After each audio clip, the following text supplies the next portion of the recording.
That secret surveillance court that Major mentioned has 11 judges who routinely approve government requests for wiretaps in national security and espionage cases. The court was created after Watergate as a guard against illegal government surveillance. So why is the government scooping up millions of phone records? Our senior correspondent, John Miller, is a former Assistant Deputy Director of National Intelligence. John, how does the government use this information? This is an example of how to exploit big data.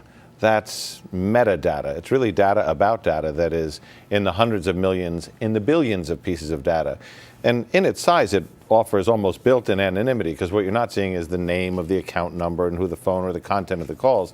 What you're just seeing is what numbers are calling what numbers and for how long.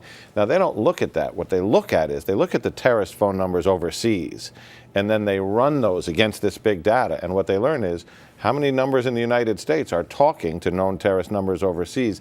That's when they get to the next step, which might be a subpoena, an NSL, national security letter, or something that would get them to actual information about people. What about privacy for the average American?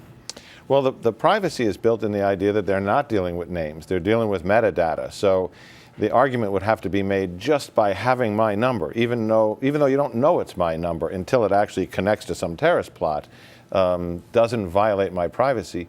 You know, the plot they're talking about, Scott, is the Najibullah Zazi plot to place 16 backpacks on the subways of New York City filled with explosives a couple of years back.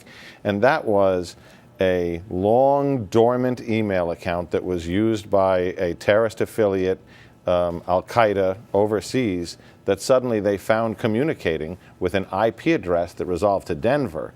That set off alarms. Still didn't have the name, but they forwarded that to the FBI that did the investigation and said, this is who this is. They started the surveillance, and they followed him right to New York City in the plot. And briefly, your sources tell you that this extends beyond phone companies to the internet as well. It does, and that's an example of that. This is a program called PRISM. It's an outgrowth of a program that was once called Stellar Wind. That's the program that they came to heads with at the White House over whether it was something that went too far. They applied some structure, some rules, and some laws. They talked to the committees about it. So a lot of this has been discussed across the government.